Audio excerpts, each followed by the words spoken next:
My name is Ava Martinez, and I used to believe in forever. Not the fairy tale kind, but the kind you build with shared coffee mugs, lazy Sundays, and plans whispered in the dark. I thought I had that with Mason Grant. For 5 years, we lived like partners in a love story that everyone envied. Friends called us couple goals. My mom called him the one. And I believed it all, until the Thursday that shattered everything. That day started normally. I'd taken a half day from work to surprise Mason at his office. He'd been stressed, and I wanted to show up with his favorite, homemade lasagna and a bottle of the red wine we saved for celebration-only nights. I was smiling when I walked into the lobby. I was still smiling when I stepped off the elevator, but everything cracked the moment I heard her voice. "I can't wait to be your wife," she said, laughing softly. Wife? I froze behind the frosted glass of Mason's office door. Another voice answered, his. "Soon, baby. 3 weeks." 3 weeks. My brain didn't process fast enough. I stumbled back, lasagna slipping slightly in my grip. I didn't burst in. I didn't scream. I turned around, walked out, and sat in my car for over 2 hours, staring at the dashboard like it might blink first. Later that night, I opened a private browser and typed in his name. Engagement announcement. Photos. A glowing write-up in Seattle Bride. Mason Grant to marry Natalie Hale, daughter of prominent real estate mogul Richard Hale. They'd been together for 3 years. 3 years. While I was washing his socks and editing his resume. I didn't cry. Not that night. I just watched the video on the article loop again and again. Her white dress in the engagement shoot, his arm around her waist, his smile, the one I thought was mine. I didn't fall apart. I made a list. 1. Delete him from my life. 2. Collect the evidence. 3. Show up at the wedding. Not as a guest, as a reckoning. This wasn't heartbreak. This was the start of something sharp, something surgical. He took my heart. I'd take his moment, right at the altar. Mason and I met during the fall semester of our senior year. He was giving a guest presentation for a business strategy class I wasn't even enrolled in. I was just there waiting for Kara, my roommate, and ended up sitting through the whole thing. Mason had this magnetic confidence and a voice that made everyone lean in. After class, he spotted me in the hallway, complimented my boots, and asked if I liked Italian food. Our first date was that weekend. By the third, I knew I'd fallen. Mason was attentive, generous, and always had a plan. For his career, for us. After college, he landed a marketing job at a startup, and I got into publishing. We moved into a small townhouse in Queen Anne, painted the kitchen yellow together, and got a rescue dog named Milo. It felt like building something real. Mason talked about marriage early on, how we'd do it in Tuscany, with lavender fields in the background and no seating charts, because we'd only invite people who truly mattered. I remember sitting on the floor beside him, eating takeout, and feeling like my life had finally clicked into place. But little things started to shift after the second year. He began traveling more.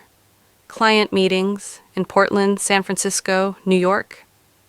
At first, I missed him terribly and spent hours curating playlists and texts to send while he was away.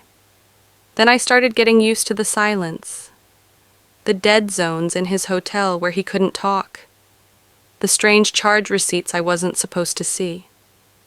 When I asked about the second phone he always kept off around me, he laughed and said, "Work only, too many distractions otherwise." I wanted to believe him, so I did. Whenever doubt whispered, I shoved it away. After all, he still held my hand in public. He still kissed my forehead before leaving for trips. He still told my mother he loved me, but the cracks widened. He forgot anniversaries, claimed jet lag, missed my promotion dinner, sent flowers with the wrong spelling of my name. Milo started barking whenever Mason walked in, I used to think the dog was being weird. Now I know he probably smelled the lies on him. My best friend Kara noticed the shift in me. "You're tired all the time," she'd say. "Like you're waiting for something that's never coming." I shrugged it off. What did I know about long-term relationships? Maybe they all turned into empty routines. I only realized how deep the deception went when Kara sent me a message one night. Just a link and 2 words. "Is this?" It was a wedding website, natalieandmason.com. Her face was on the homepage, and Mason, in a blue suit, smiling like nothing in the world could touch him. I felt like someone had sucker punched me. My stomach flipped. My hands trembled so violently I dropped the phone. They had a countdown to the wedding.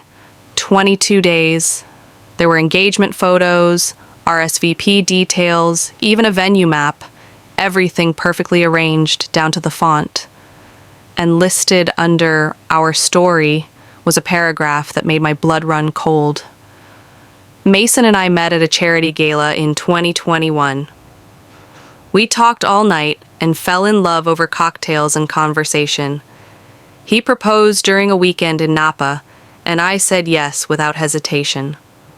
That was the year Mason claimed to be traveling back and forth for a client rebranding project in California. Now I knew exactly what he was rebranding: his entire life. I didn't cry. I felt something colder settle into me, like a switch flipped. It wasn't just betrayal, it was insult, erasure, humiliation. For 3 years I'd been his shadow life. The woman who cooked for him, supported his job leaps, kept the house together, and waited up nights for him to come home. And Natalie? She was the one who got the fairy tale ending because she never saw the mess behind the curtain. That night, I deleted his number, blocked his socials, and started documenting everything. Texts, photos, receipts, emails. I wasn't sure yet what I'd do with them, but I knew I wasn't going to let him get away with rewriting the story to make me invisible. He wanted a picture-perfect wedding? Fine. I'd give him a scene no one would ever forget. In the days that followed, I lived like a ghost in my own body, moving, breathing, but watching myself from somewhere outside. But beneath the numbness, something fierce began to form. Not just pain, strategy. I didn't want to slash his tires or scream at the wedding. I wanted him to feel what I felt, exposed, betrayed, and humiliated in front of everyone who mattered. The first thing I did was talk to Kara. She'd seen the website before I had. She knew something was off.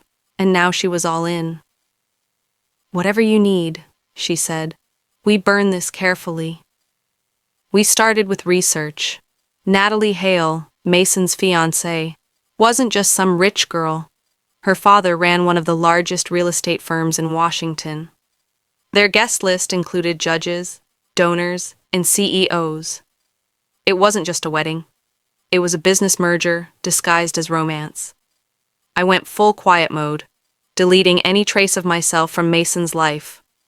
I unfollowed, untagged, vanished. If he noticed, he didn't reach out. That told me everything. He assumed I was gone. He assumed I was broken. I was just getting started. I made a spreadsheet, yes, an actual spreadsheet, of every public detail on their wedding site. Guest list, seating chart, timeline, it was all there. Then I started digging into Mason's emails. I still had access to our old shared Dropbox where he'd stored receipts and travel logs. A few password resets later, and I had a treasure trove of proof. Hotel stays during times he claimed to be burnt out from travel, dinner reservations for 2, charges from boutiques I'd never stepped foot in.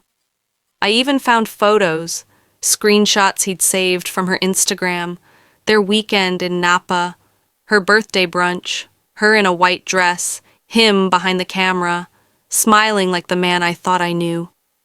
But the breaking point came when I found our anniversary date in his email receipts. He'd spent it with her.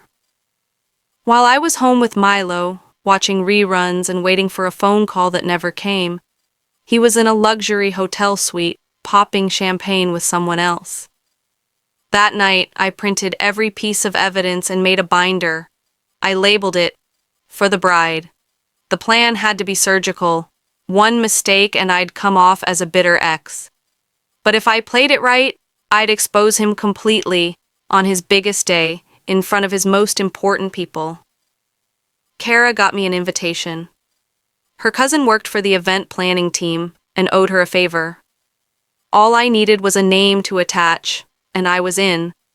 I wasn't going to storm down the aisle or object during vows. That would have been easy for him to spin. Number I had something quieter, more devastating. But in the meantime, I kept watching from the shadows. Natalie's bridal shower photos, the venue walk-through reels, the cake tasting, Mason's smug grin in every frame. Every photo added fuel to the fire. 2 weeks before the wedding, I mailed the binder to Natalie's private business address. Certified, signature required. I used her company's official letterhead from their website. No note, just the truth. Then I waited. 1 week passed, then another. No updates, no calls, no screaming fits, no social media fallout. It was radio silence. And then the wedding day arrived. I put on a dress I hadn't worn since our 3rd anniversary. Deep blue satin, the one Mason once said made me look too powerful for this world. Perfect. I wasn't there to destroy them. I was there to let the truth do the work. And when I walked into the venue lobby, past the champagne flutes and floral walls, I saw the first crack in the facade. Natalie was missing, and Mason was pacing. The wedding was set in a luxurious vineyard estate just outside Seattle, elegant, expensive, and dripping in curated perfection. String quartets, crystal chandeliers, champagne towers. It was the kind of event where nothing was left to chance. Except Mason hadn't counted on me. I arrived just as the ceremony was supposed to begin. Guests were milling around in confusion, whispering. There was no music, no bride. The white chairs facing the rose arch sat empty. Something was wrong, and I knew exactly what. I didn't march in with drama. I stayed near the back, quietly watching, blending in. I had no intention of yelling. I'd already delivered my blow days earlier. The binder. The final piece in a 3-year puzzle Natalie never knew she was living inside. Kara texted me from the staff wing. She's in the bridal suite, locked the door, crying. Perfect. That meant she'd opened it, read it, maybe even reread it.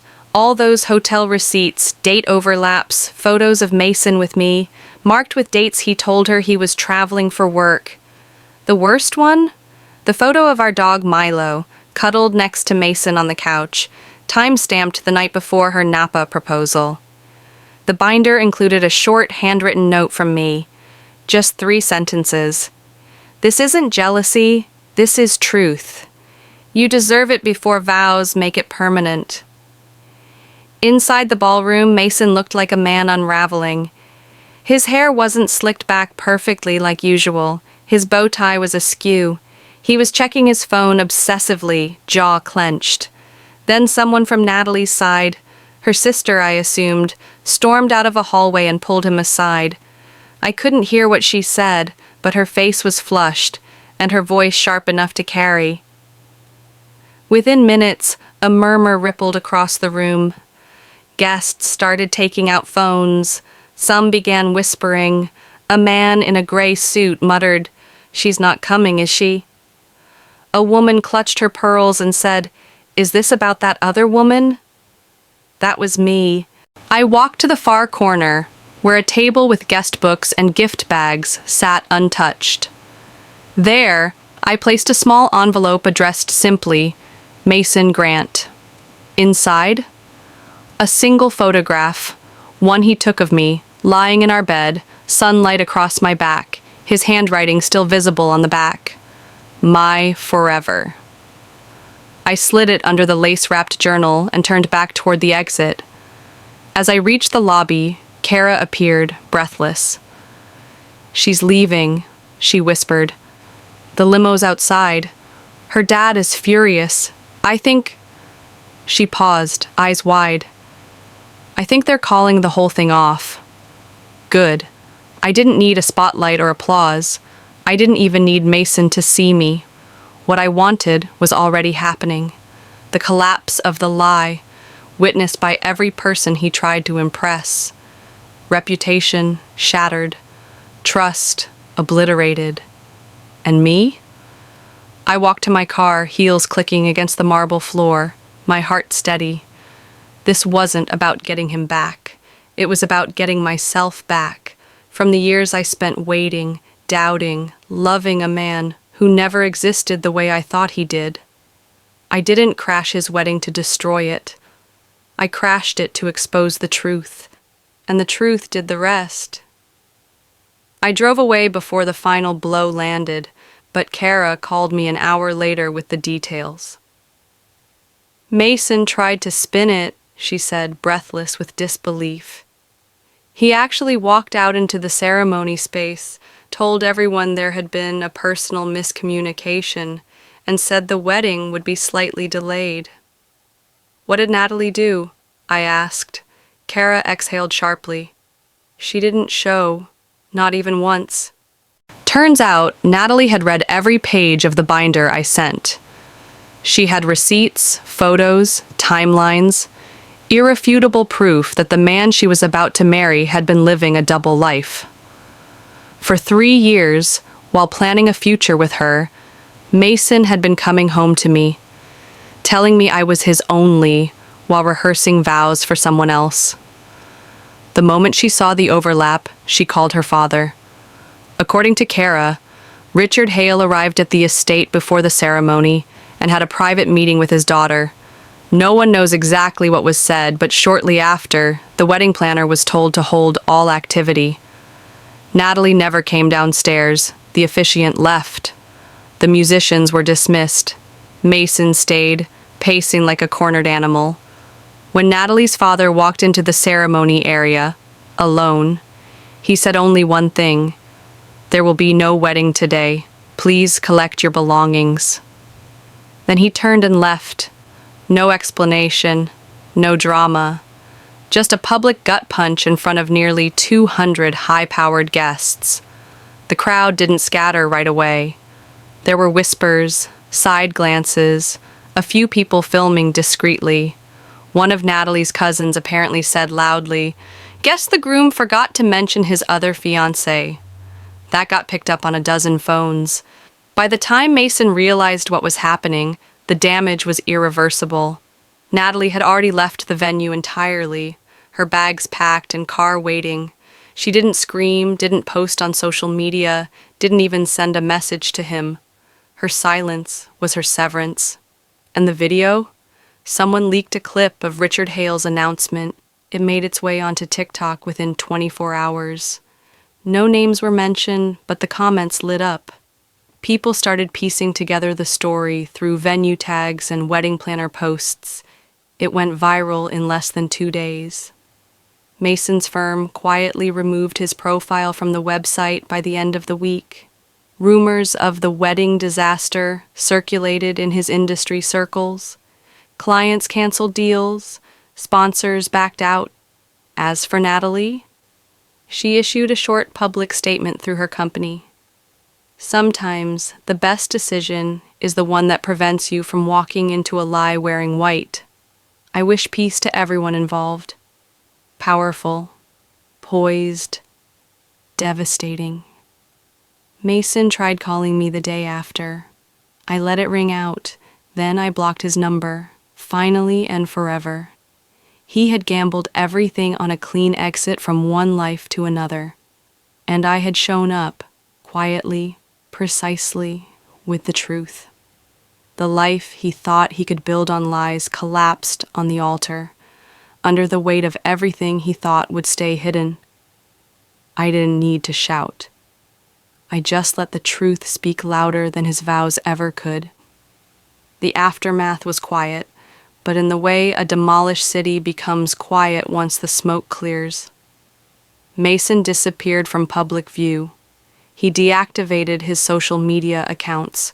The company newsletter that once featured him monthly as a rising star never mentioned him again. According to mutual acquaintances, he'd taken a leave of absence. Some said he moved to Portland. Others said he was staying with his older brother across town. I didn't care. I never needed to see the ruins up close. Meanwhile, Natalie resumed her life like a woman who had just stepped over a landmine without flinching. She removed the wedding photos from her profiles, kept her statement short, and returned to work within the week. Her quiet grace made her even more respected, especially among the same people who had witnessed her nearly walk into disaster in a white dress. As for me, I moved on. The townhouse I once shared with Mason, every corner now tainted by memory, I sold. It was harder than I expected, saying goodbye to a space where I once believed in forever. But letting go of the walls also let me breathe again. I took Milo, my dog, and moved into a high-rise apartment with wide windows and no ghosts. I painted the kitchen green. I bought furniture I loved, not ones we'd compromised on. I started seeing a therapist, not because I was broken, but because I wanted to understand how I had stayed blind for so long. The truth hurt, but clarity was worth it. I stopped checking Mason's whereabouts. I stopped replaying the moments I missed the signs. That life was a closed book, now shelved and collecting dust.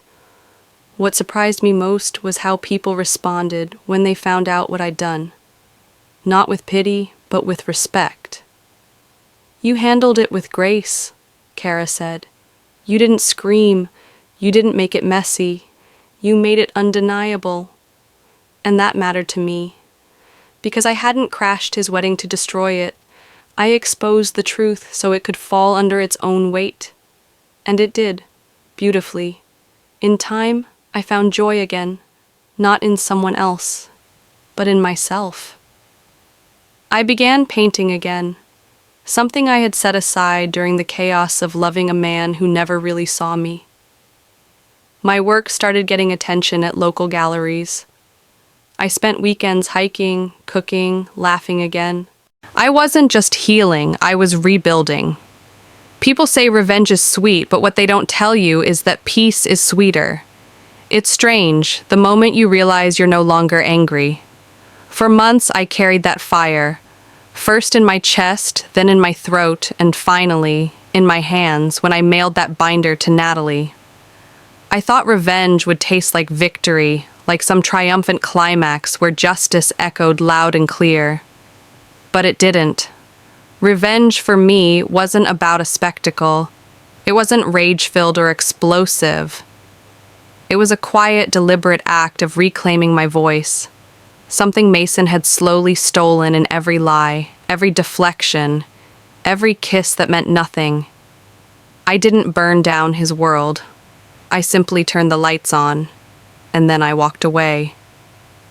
Months later, I found myself sitting on a park bench with Milo, watching a wedding party take photos nearby. The bride was radiant. The groom beamed. For a flicker of a second, I wondered if they too were pretending. If someone else had once believed in a similar dream that shattered behind closed doors. But then I caught myself smiling, because I wasn't thinking of Mason. I was thinking of the girl I used to be, how hard she tried to be enough, how deeply she loved, how fiercely she believed.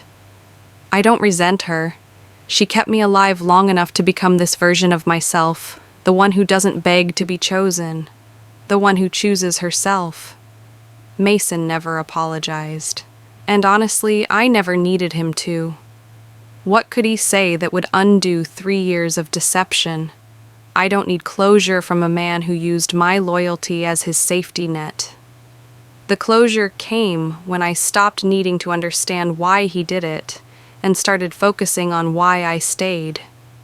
That's where the real healing began. I now measure love differently. It's not about grand gestures or promises whispered under fairy lights. It's in consistency, in honesty, in the absence of fear when you ask a question, in the quiet kind of love that doesn't require surveillance to feel secure. I may love again one day, but this time it'll be on my terms. No shadows, no silence, no second phones, just light. I kept one photo of Mason, not because I miss him, but to remember what I survived. It sits in a drawer, folded and fading, a reminder of the storm I walked through, and the woman who came out the other side.